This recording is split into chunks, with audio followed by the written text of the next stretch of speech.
Assalamualaikum warahmatullahi wabarakatuh.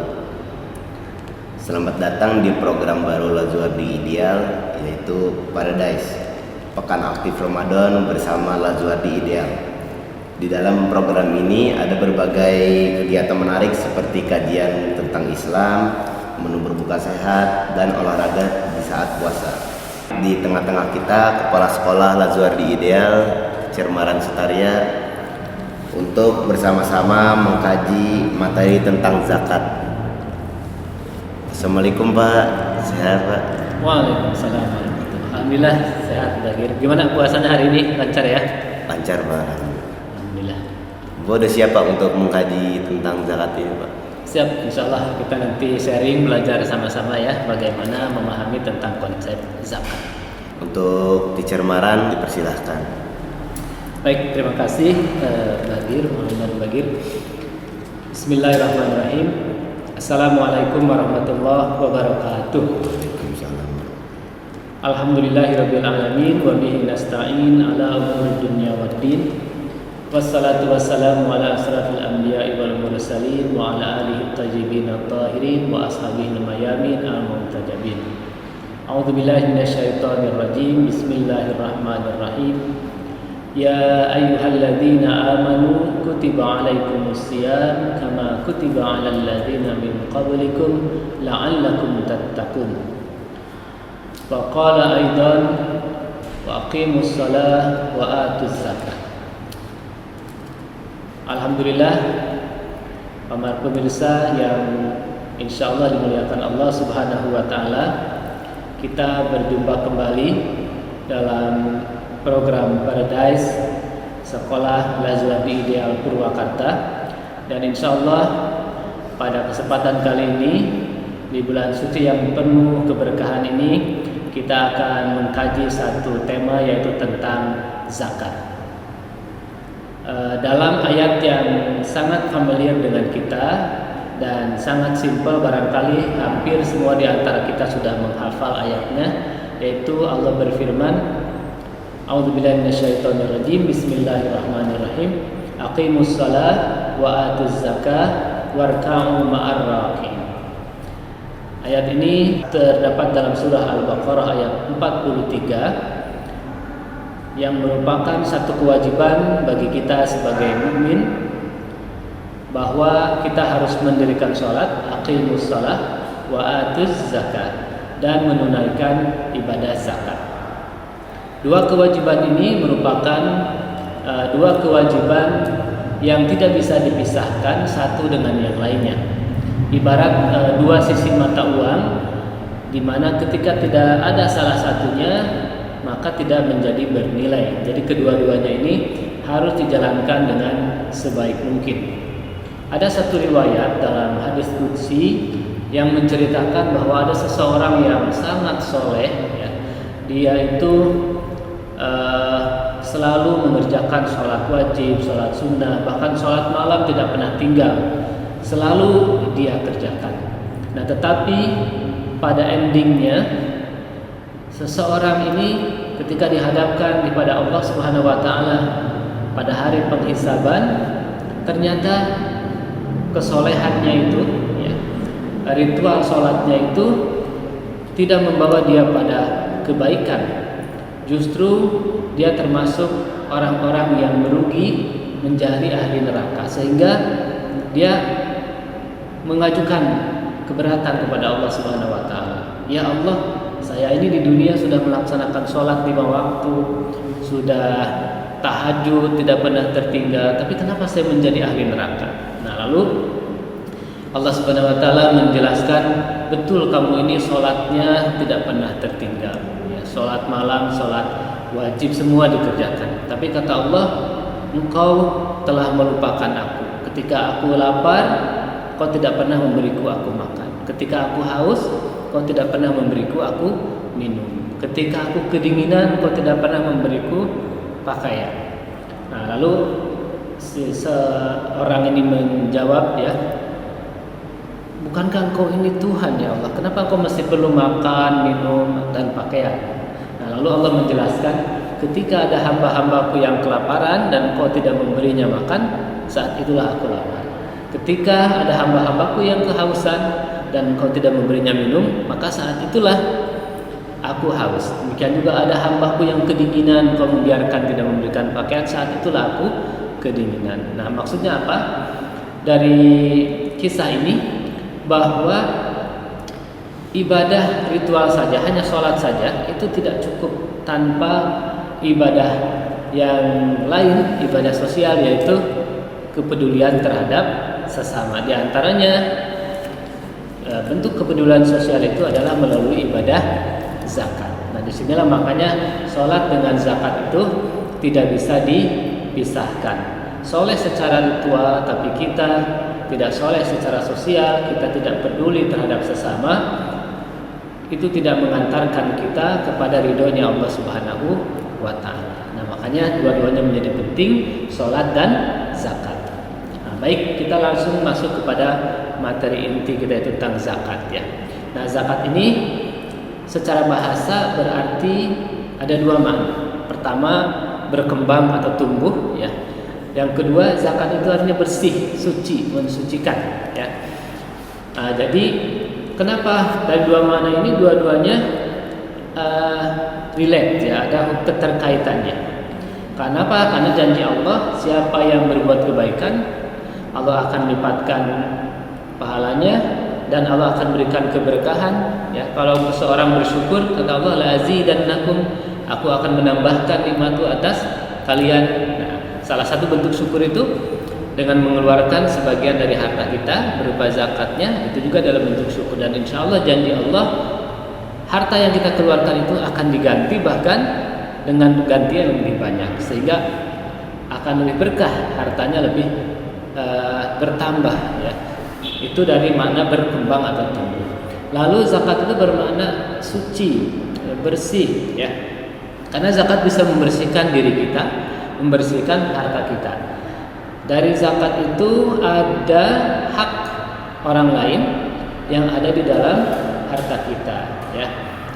Sehingga dari makna kata ini, zakat itu tujuannya adalah untuk membersihkan harta dan jiwa kita. Dan zakat itu banyak sekali jenisnya ya, dari sisi hukumnya gitu ya, dari ketentuannya ataupun dari sisi yang lainnya, misalnya waktu pelaksanaannya ya. Ada yang wajib, ada yang sunnah. Jenis-jenisnya ada zakat mal ya, ada zakat fitrah, bahkan yang terbaru gitu ya, ada zakat profesi misalnya. Nah, itu cukup banyak jenisnya, dari sisi jenisnya ya.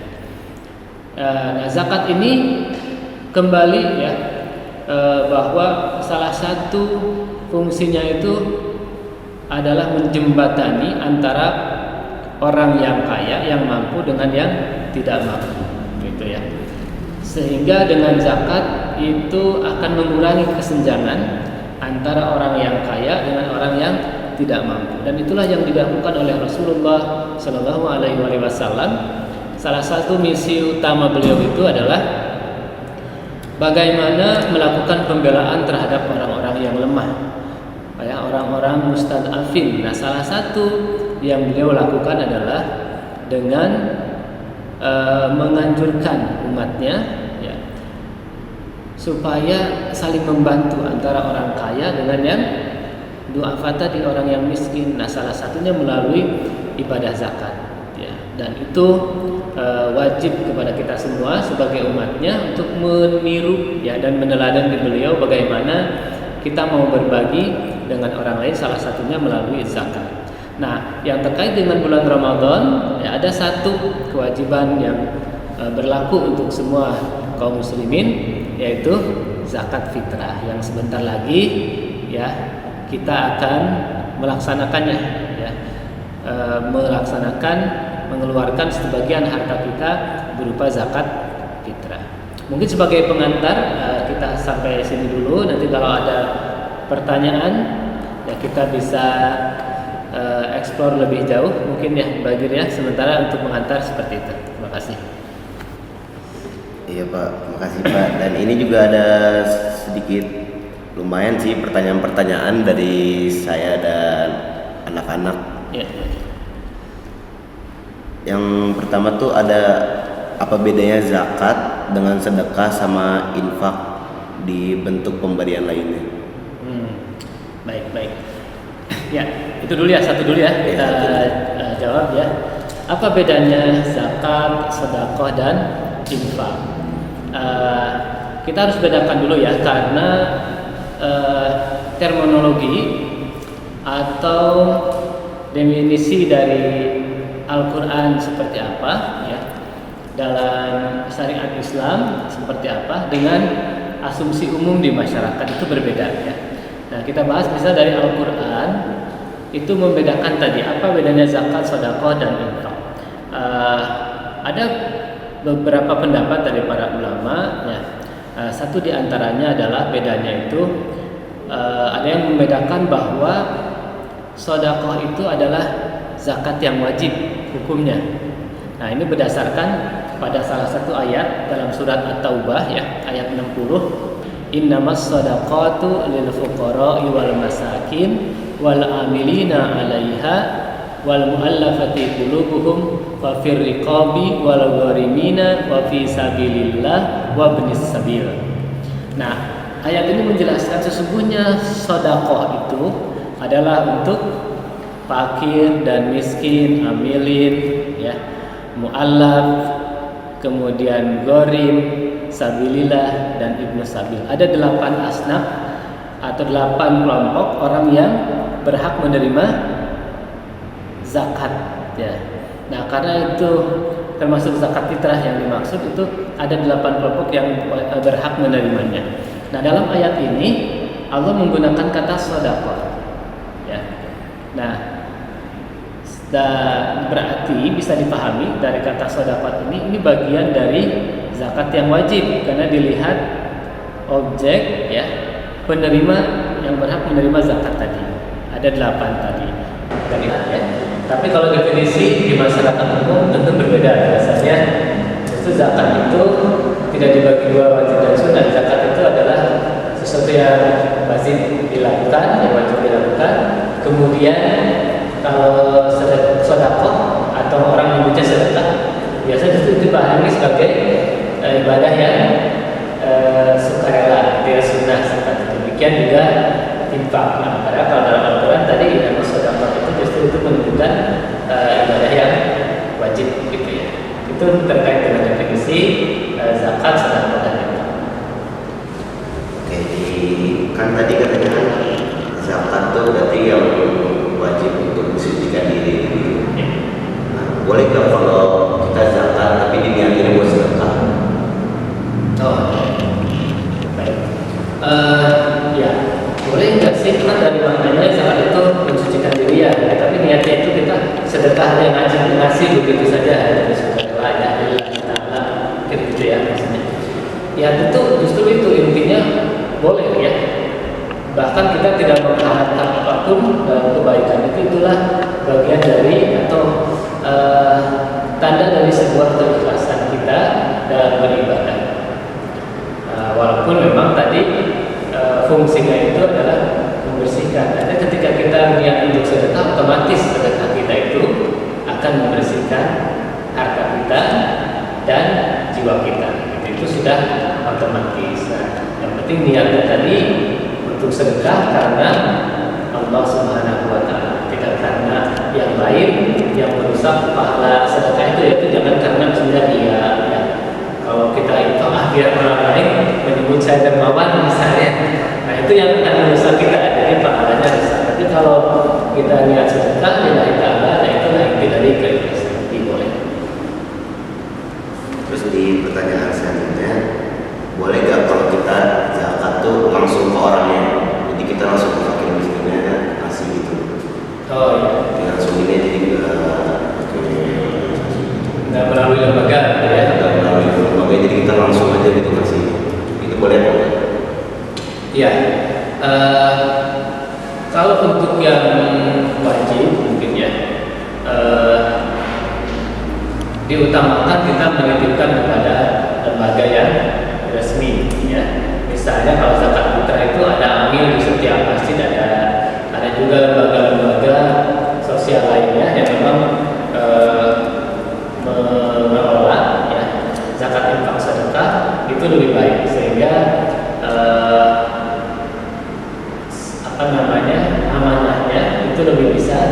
dipercaya gitu ya.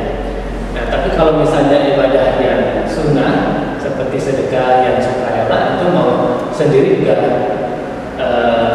tidak masalah. Kita mau langsung ngasih gitu ya kepada orang yang kita kenal, kita tahu kalau dia itu perlu kita bantu, langsung dibantu, boleh-boleh saja. Walaupun ya, yang zakat pun itu sah-sah saja langsung kepada orang yang termasuk yang berhak menerimanya, itu boleh saja. Ya, kembali pilihan kepada individu masing-masing. Tapi kalau ingin lebih manfaatnya lebih banyak dan kita ingin yakin bahwa kita tersalurkan dengan baik, mungkin kepada lembaga yang lebih kredibel, yang lebih bisa akuntabel gitu ya, itu lebih baik. Karena kalau kita menunaikan zakat secara individu terus nggak sampai, misalnya kita nitip ke seseorang terus nggak sampai, maka kewajiban zakat itu belum gugur. Kita harus tetap mengeluarkan lagi. Nah, tapi kalau lembaga kita sudah mengamanahkan ke lembaga itu sehingga terwakili oleh lembaga untuk mendistribusi. Kira-kira begitu. Terus di pertanyaan terakhir nih, kan dari tadi Cicer bilang apa manfaat zakat bagi diri sendiri untuk mensucikan ya, gitu. Kalau manfaat untuk masyarakatnya itu apa? Jadi fungsi zakat di lingkungan masyarakat. Baik, terima kasih. Baik, ini pertanyaannya ya. Dan itulah esensi dari zakat sebetulnya ya. Jadi ibadah zakat ini bukan hanya sekedar ritual kita nih harus zakat fitrah keluarkan saja. Tapi kita memang harus paham bahwa zakat ini memiliki fungsi sosial yang luar biasa ya. Zakat ini bisa menjadi jembatan antara kesenjangan antara orang kaya dengan orang miskin, sehingga ada dalam Al-Quran dikatakan kaila yakuna dawlatan baina ini. Jadi harta itu jangan berputar di sekitar orang-orang kaya saja, tapi juga harus terdistribusikan kepada orang-orang yang miskin. Dan itu kewajiban kita untuk solidaritas sosial kita kepada orang-orang yang miskin. Nah, dan ini sangat terkait dengan ibadah puasa kita. Ya. Puasa itu kenapa sih harus puasa berlapar-lapar? Allah melatih kita ya, dengan puasa itu supaya kita punya rasa empati kepada orang lain, khususnya orang-orang yang du'afa, orang-orang yang miskin ya. Karena mereka bukan hanya Ramadan, mungkin setiap hari puasa karena kekurangan, tidak punya makanan. Sementara kita walaupun puasa, insya Allah nanti maghrib ya, maghrib sudah menyiapkan banyak menu berbuka kan, sudah aman. Tapi mereka belum tentu. Nah makanya puasa dengan zakat ini sangat berhubungan melatih empati kita. Nah jadi apa esensinya fungsi zakat untuk masyarakat, yaitu tadi untuk menghilangkan kesenjangan sosial, untuk membantu sesama supaya derajat orang yang miskin ini terangkat.